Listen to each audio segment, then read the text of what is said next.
Hello, and in today's video we're going to look at the latest game to come out of the Osprey game catalogue.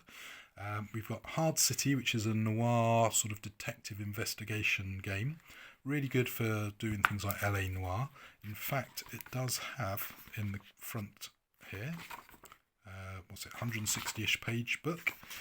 Right in the front we've got all about noir and some inspiration. So we've got some films, which does include LA Confidential, television shows, novels, and yeah, very much that sort of 30s to 60s sort of idea, but it could be used outside of that as well.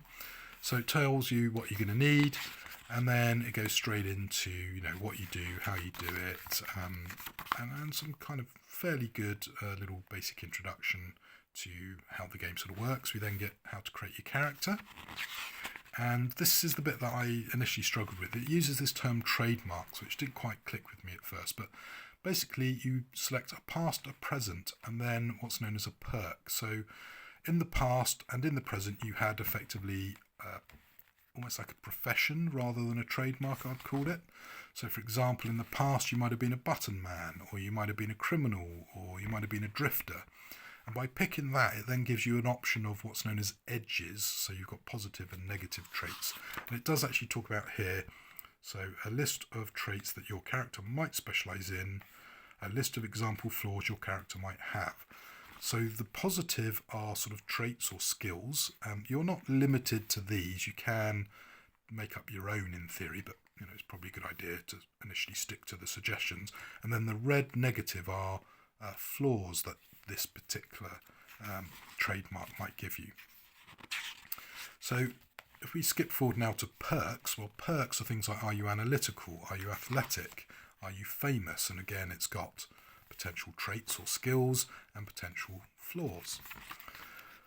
So there's quite a decent selection there. So it then talks about edges, which, as I say, are like traits or skills or sort of personality quirks, whatever.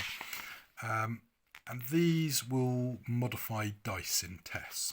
So flaws obviously pretty much negative, and there's a D66 table for your flaws as well. You've then got some drives. So are you altruistic? Are you debt related? Are you selfish? You've got some ties, so ties to people and places, positive and problematic ties. So, some nice little character building options there. You've then got two stats, Moxie and Grit. So Moxie is luck, effectively, and Grit is health points.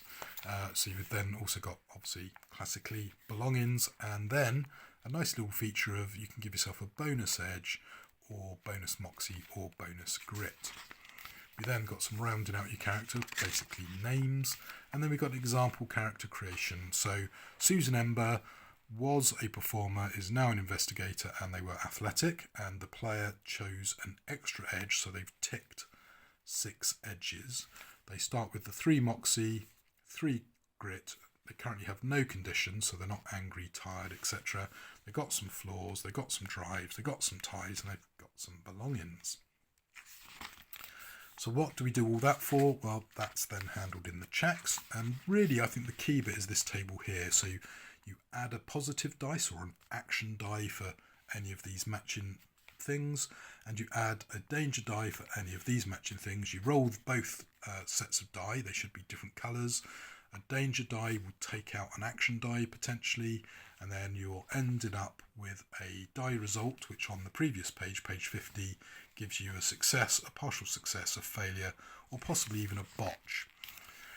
So we then got things about, testing, consequences, boons, which are good results, and botches, which are bad results, picking up conditions, picking up injuries, dying, recovering, cinematic healing, traumatic injuries, Moxie and using Moxie, refreshing Moxie.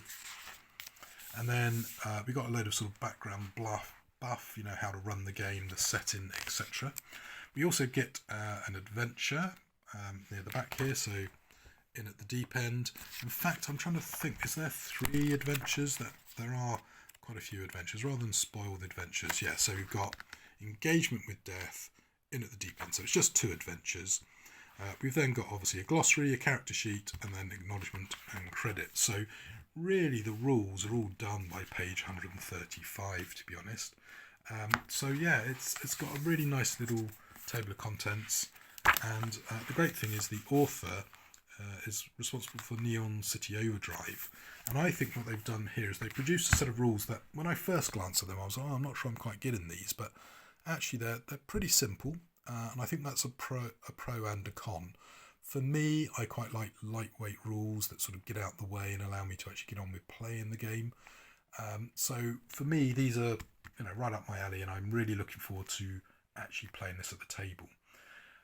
I can see the disadvantage though is if you're someone who really likes crunchy rules and lots of detail, this is probably going to be a bit too lightweight. So this is the sort of game, if you like those dark places, I think if you like Mothership, D section, you're probably going to like this. If you're more into like Rollmaster or Bushido or Chivalry and Sorcery or even 3rd edition D&D, maybe you're looking for a bit more crunch than is in this book, dare I say.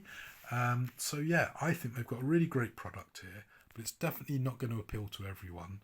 It definitely appeals to me, and I should caveat this by saying this is based purely on a couple of skim reads of this rulebook. I haven't actually managed to get this to the table yet, but I'm hoping to from my reading of this, and based on what I've read and what I've played recently, I think this is going to work really well for me and my play group. So anyway, that will do for now. So until the next video, happy gaming.